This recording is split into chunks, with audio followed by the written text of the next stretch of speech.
Hey everybody, this is Tracy here with another edition of A View from Tracy's Point, and we are here with just two really quick updates on the R. Kelly case. One, you guys remember I shared with you that Judge Donnelly had rejected the motions that Jennifer Bonjean previously submitted because they did not meet her standards and guidelines for submitting motions. And so Jennifer Bonjean has resubmitted the motions. It's not a new motion. It's the same motion that she previously filed, but she had to resubmit it after getting permission from Judge Donnelly to have a motion that exceeded 25 pages.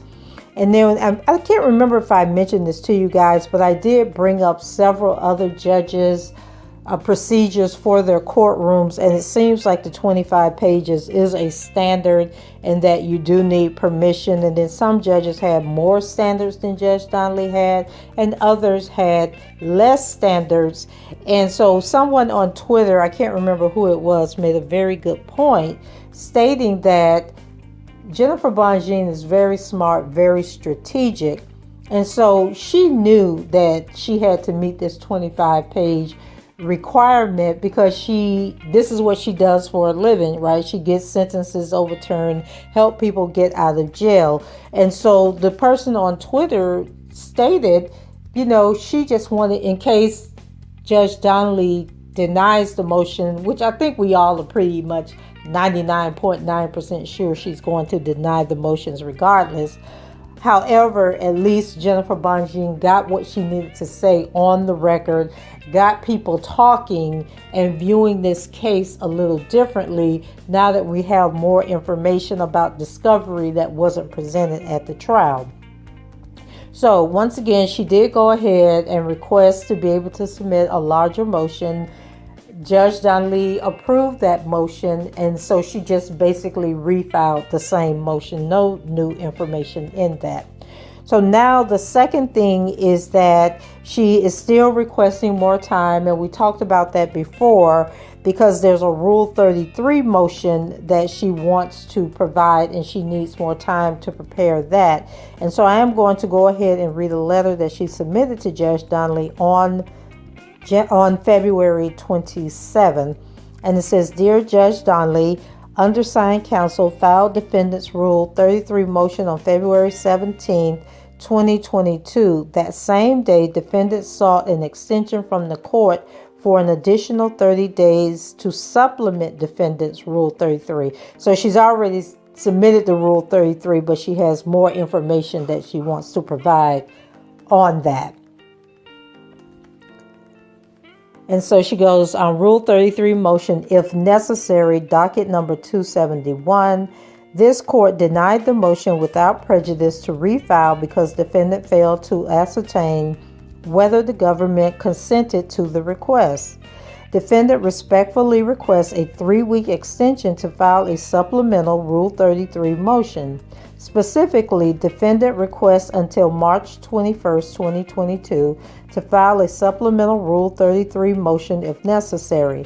The government opposes the request, stating, "We have consented to numerous prior extensions and believe you have had sufficient time to prepare post-trial motions."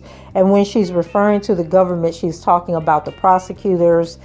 They don't want her to get any more time. I guess they read that first Rule 33 motion was like, oh, hell, let's stop this right now. And so they are objecting to Judge Donnelly giving Ms. Bonjean additional time.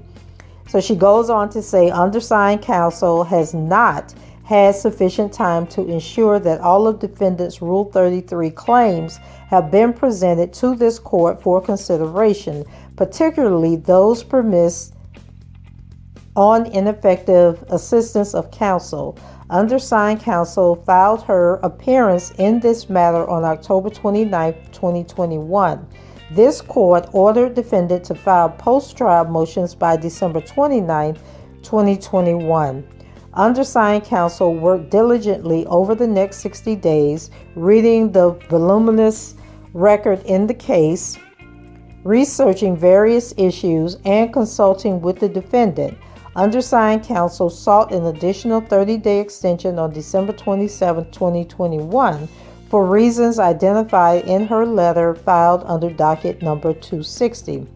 After the filing of that letter, the MDC went on lockdown for the next 5 weeks, first because of the rampant spread of the Omicron strain of COVID-19, and then because of a nationwide BOP lockdown related to security issues. Undersigned counsel was unable to visit with defendant during the entirety of that time and was largely unable to speak with him via phone or through Zoom. The MDC was in complete disarray, and securing Zoom visits was virtually impossible as they were in high demand and inmates were not being moved. Apart from a few phone banks, undersigned counsel simply could not have meaningful communications with her client during this 5-week time period. On February 1st, 2022, the date on which undersigned counsel sought a 2-week extension to file defendant's post-trial motions, see docket number 264, the entire BOP went on a nationwide lockdown for a week, further interfering with undersigned counsel's ability to communicate with defendant. Indeed, undersigned counsel's first confirmed Zoom meeting with defendant, scheduled for February 3, 2022, was canceled because of the nationwide lockdown. Undersigned counsel did not have the opportunity to visit with defendant until February 10, 2022, 1 week before the deadline for the filing of this post-trial motions. Undersigned counsel did her utmost to meet the February 17, 2022 deadline for the filing of post-trial motions, but has not had the opportunity to discuss with the defendant certain claims that may be appropriately raised in his Rule 33 motion. As this court knows, defendant's trial team only withdrew from the case as of February 2, 2022. Since that date, undersigned counsel has had adequate time to discuss with defendant certain aspects of his prior representation to determine whether they form the basis of additional claims that must be raised in his Rule 33 motion without forfeiting those claims for appellate review. Undersigned counsel must consult with defendant to determine whether certain decisions related to his representation were made pursuant to strategy or were objectively unreasonable. A 3-week extension will not cause undue prejudice to the government and will not cause significant additional delay to these proceedings.